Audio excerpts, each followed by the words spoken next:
Hey, how you doing there? Henry Olson here from Super Simple Guitar, and welcome to another 5-Minute Friday. Short and simple little lesson that you can take, make your own, and have a lot of fun with over the weekend. So today we're going to be taking a look at Sweet Home Alabama.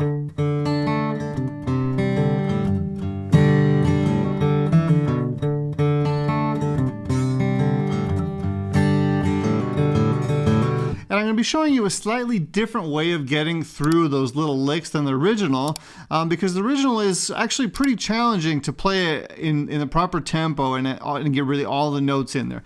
So I simplified it a little bit, and this is something that I would do with my beginner students all the time, and they were able to really play it, and that's why I'm going to teach it this way to you today.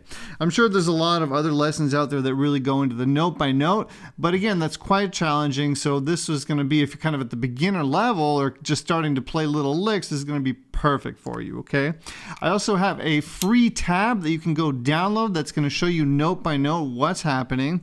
And also, if you want to take lessons with me and get step-by-step coaching with me, I currently have a 14-day trial to my All Access membership that has 40 hours of step-by-step beginner lessons in it. Plus you get direct access to me. We have a two-way dialogue within that membership. So if you want to check that out, I'd love to help you and coach you. There's a 14-day trial. Currently, I'm not sure how long it's going to be along, so check it out now that it's available. All right, let's get into the lesson. So the chords are very simple. D. I'm playing a D sus2 because I just love how it sounds, and it sounds great in this context. C add 9, I like to leave that open E, let that open E ring. You could play it if you want to, but I like to let it ring, and then just a G, right? And then the kind of main thing that we're going to be, learning in this lesson is this little thing, right? So it's actually very simple, but it still is going to take a little bit of practice to, precisely hit the notes that you need to know to hit and to make it sound good. There's these little subtleties. Like for instance, so the first little lick here is bass, bass, second string, third string. But on that bass, we're going to try to do a little palm mute. See, and just that little subtlety is going to make it sound much more interesting than just playing it open. That's open with the mute. It's going to sound a little bit better, and it's kind of making these notes not stick together as much. Now the note is ringing continuously, but if you do a little mute, it goes bum, bum, right? Giving a little distinction between the two notes.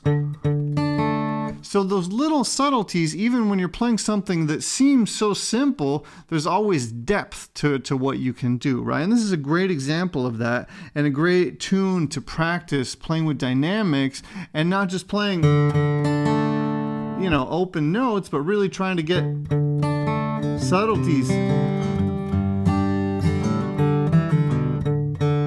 Right? Okay, so just keep that in mind. You can just pick it. If you're really new to picking, that's fine. But just know that if you give this little palm mute, it's going to give it some extra color, right? And the way I'm doing that is I'm just gently resting my right hand on the strings, and I'm picking while my right hand is touching the strings. Okay, I have all kinds of stuff also inside of the membership where I go really deep into palm muting, but just so you know, this is a really easy way to get that into your playing, right? So palm mute, second string, third string. Then we're going to go up, same thing. And now we're going to hit third string and fourth string, and then we're going to go to the G. And on the G, we're just going to do that palm mute and then a strum. So really slow. And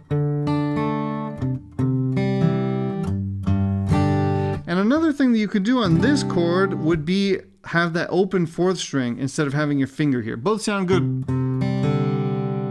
I kind of like to variate, but just know you could also do that. So when you go to this next chord, you could release this finger, and it's going to give you a nice sound as well. They both sound really good, right? And then the G. Okay, so one more time really slow, then I'm going to show you those cool little licks. Okay, so see, I messed up again.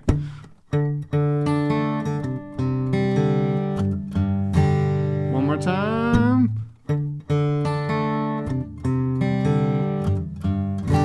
Okay. Now for that first little lick, what I'm doing is I'm playing the open A, hammering down. So then the open D, the open fourth string. So hitting it, pulling off, and then going back up here. So, and the cool thing is that you can do all of that with one finger, right? So this one first finger can do the whole thing, right? Which makes it pretty easy because you don't need to think about what finger to use for what note, right? So really slow the whole thing.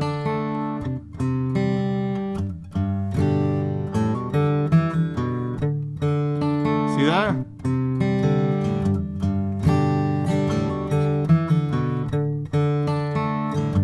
Sorry, I messed up again. Today I'm making a lot of mistakes. I actually messed up because I was thinking that sometimes I'll even have another note in there. But don't worry about that. The tab will show you exactly notes to play to make this sound really good. And then what you can do is kind of start to freestyle a little bit. You'll see sometimes I'll add little strums in there. And that's something that I don't think about. I just do it intuitively because I've been playing for so long, right? So if you see me adding in some little strummy things here and there, it's hard for me to articulate them because I don't even know how I'm doing them. It just happens, you know? And that's what I want to encourage you to do. The more you play, the more you're just going to start to, you know, come up with things that are going to sound good. And when somebody asks you, how did you do that? You're not going to even really know because you just do it over time, right? It's like if somebody told you, how are you speaking these words? You're not really sure how you're moving your tongue and how you're, you know, articulating these different sounds, but you're just doing it, right? So it's kind of like that. It becomes your voice. Okay, so the first time around, that's the lick. Second time around, same thing. But now we're going to do, so that's open hammer and then open D. And I like to, I think, do a open hammer and then upstroke on the D. So, okay, so first time around.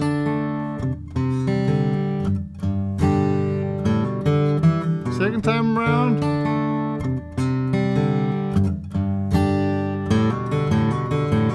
Then it starts over.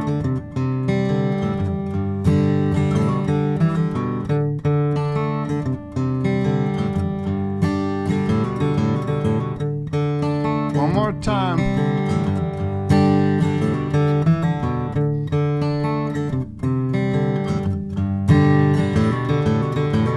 And with this thing, it's kind of this fast.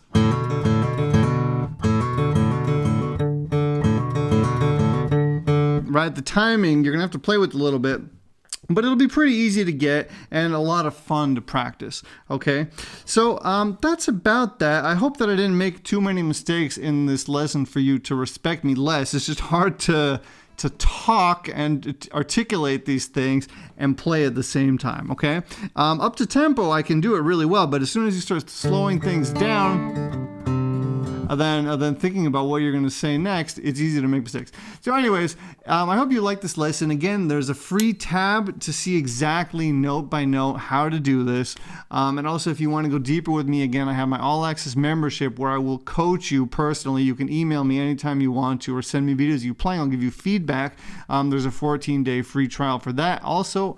And if you want to watch another video, then make sure right here, there's a new one just like this. I will keep hanging out with you over there. Have a great weekend. See you later. Bye-bye.